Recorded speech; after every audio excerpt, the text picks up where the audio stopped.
온전하라. 성경을 읽을 때 빨간 채로 쓰여진 말씀은 예수님 말씀입니다. 그래서 성경을 편집할 때 현대의 사람들이죠. 당시에는 이렇게 기술이 발달하지 못했지만 지금은 인쇄 기술이 발달해서 빨간 글씨로 해서 예수님의 말씀을 해놓았습니다. 여러분, 예수님께서 제자들에게 무엇을 당부하셨냐? 너희는 하늘에 계신 너희 아버지처럼 온전하라. 온전, 텔로이오스, 헬라말로, 그 당시의 말로 헬로이오스, 텔로이오스, 온전하라. 과연 이 말이 우리에게 이루어질까? 하늘에 계신 너희 아버지처럼 온전하라. 불가능한 이야기죠. 도저히 우리 인간의 타락한 본성을 가지고, 우리의 약한 의지를 가지고, 그리고 죄에 오염된 유혹에 넘어가는 우리의 모습으로는 불가능한 일입니다. 그러나 예수님의 이 말씀은 우리의 신앙의 자세를 이야기하는 것입니다.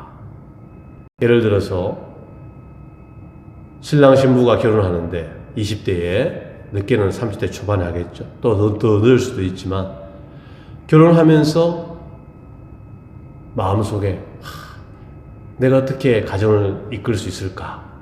내가 어떻게 결혼 생활하면서 사랑하고 섬기며 나아갈 수 있을까? 그런 두려움이 있다면 결혼을 못하는 거죠. 또 예를 들어 봅시다. 신학교를 입학하는 학생이 내가 목사가 될 수 있을까? 전도사로 목사의 성직자의 길을 걸을 수 있을까? 그렇게 하면 누가 신학교에 입학하겠습니까? 다 불가능한 거죠. 그런데 예수님은 이런 목표를 두신 거예요.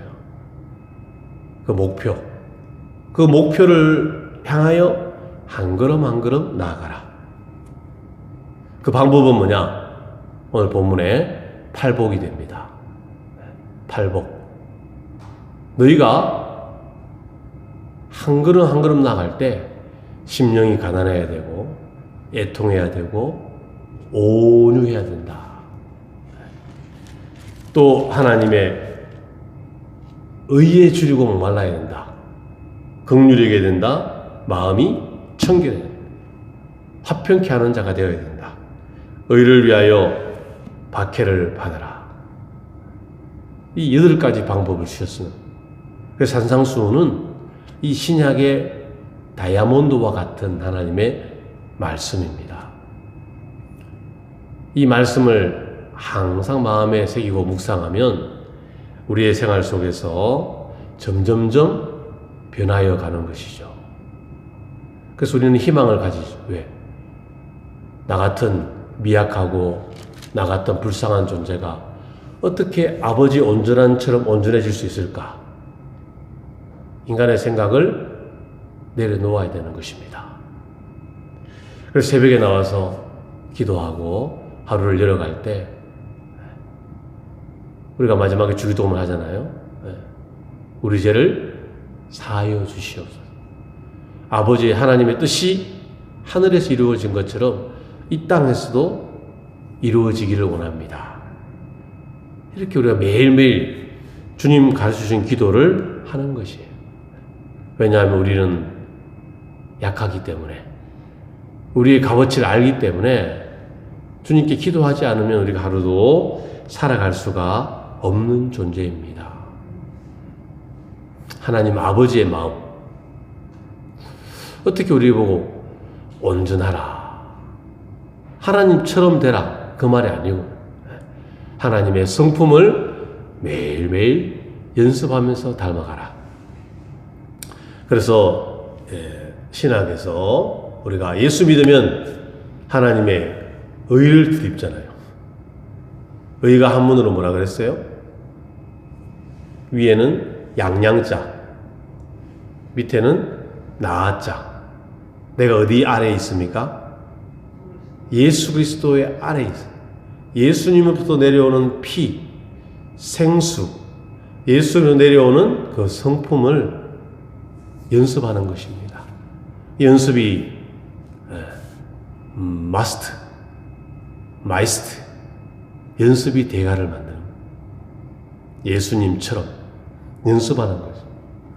넘어져도 다시 틀고 일어나서 연습하는 거예요.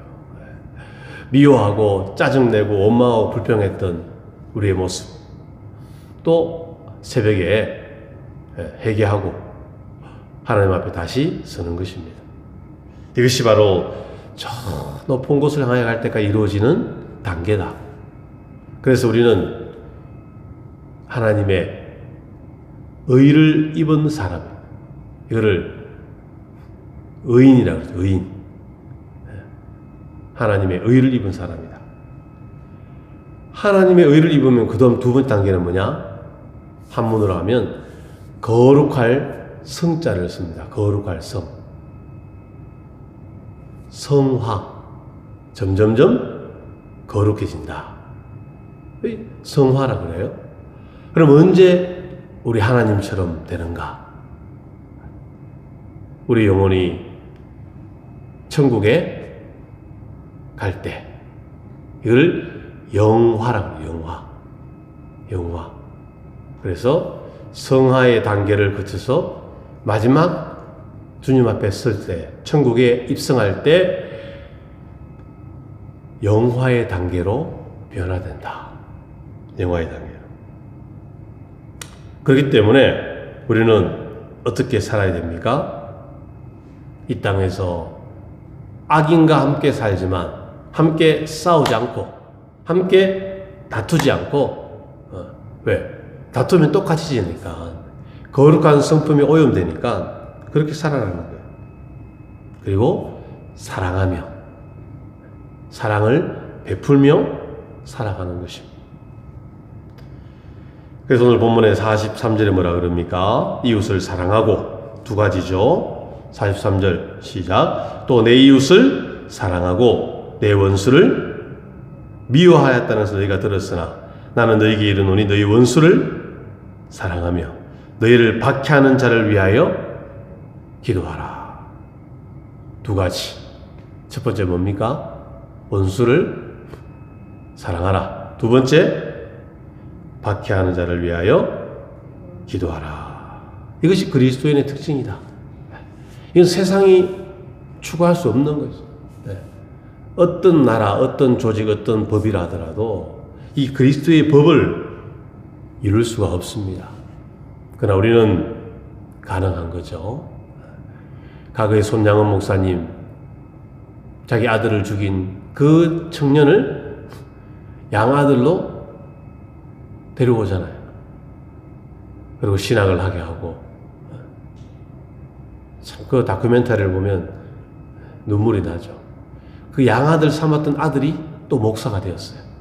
그러면서 그 아버지를 회상하면서 그 이야기를 쭉 이렇게 풀어나갑니다. 어떻게 사랑의 원자탄이 될 수 있을까?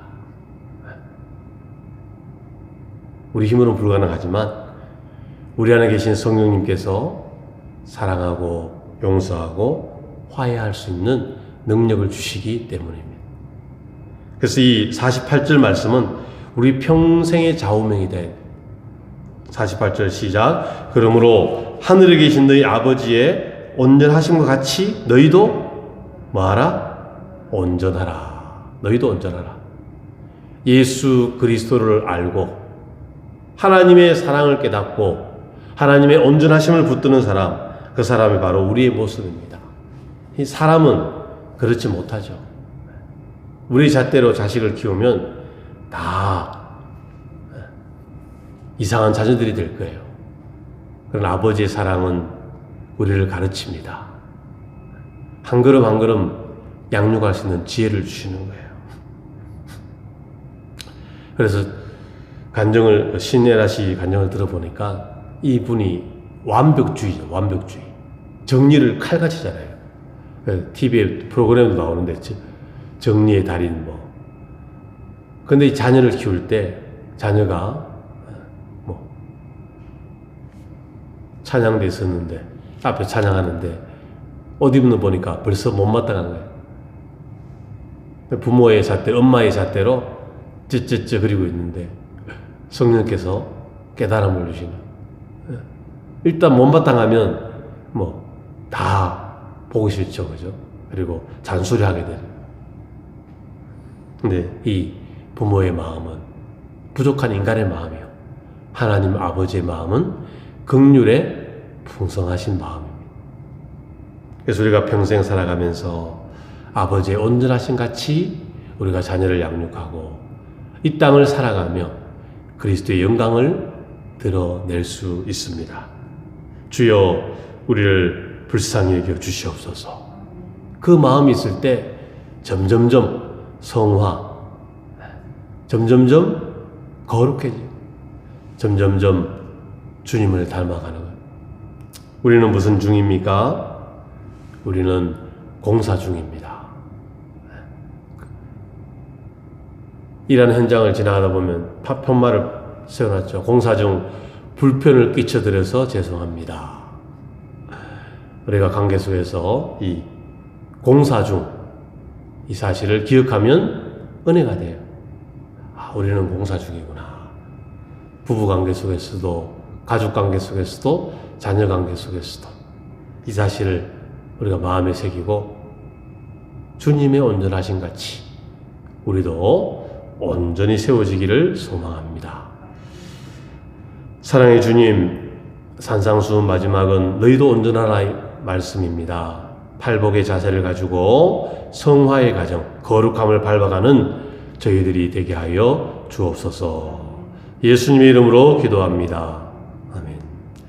하늘에 계신 우리 아버지여, 이름이 거룩히 여김을 받으시오며 나라의 마으시며 뜻이 하늘에서 이루어진 것 같이 땅에서 이루어지이다. 오늘 우리에게 일용할 양식을 주옵시고 우리가 우리에게 죄진 자를 사하여 준 것 같이 우리 죄를 사하여 주옵시고 우리를 시험에 들게 하지 마옵시고 다만 악에서 구하옵소서. 대개 나라와 근세와 영광이 아버지께 영원히 있사옵나이다. 아멘. 오늘 금요일입니다. 몽골 안대인 선교사님 그리고 이집트 유목민 선교사님 그 사역과 안식년 중에 함께하여 주시옵소서. 우리 성도들을 위해서 예배에 잠자는 자들을 깨워주셔서 주님께 나와서 예배자로 세워지기를 원합니다. 다 같이 기도하며 나아갑니다. 사랑의 하나님 아버지 감사합니다.